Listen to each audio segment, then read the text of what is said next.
पौर परिषद मल उपचार केन्द्र ठारे गजपति जिला किन्नर समाज पक्षरु आंतरजातीय योग दिवस पालन।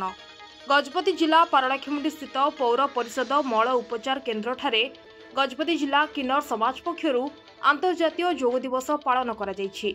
जिला स्वास्थ्य विभाग शक्ति प्रसाद पट्टनायक योग प्रशिक्षण रे जिला किन्नर समाज सभानेत्री मधु बराड़, संपादिका जस्मिन शेख, पी सुनीता और अन्य माने उपस्थित रहिथिले।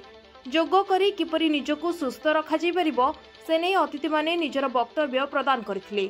एही अवसर रे बहु किन्नर समाज सदस्य, स्थानीय जनप्रतिनिधि सह अन्य माने उपस्थित रहिथिले।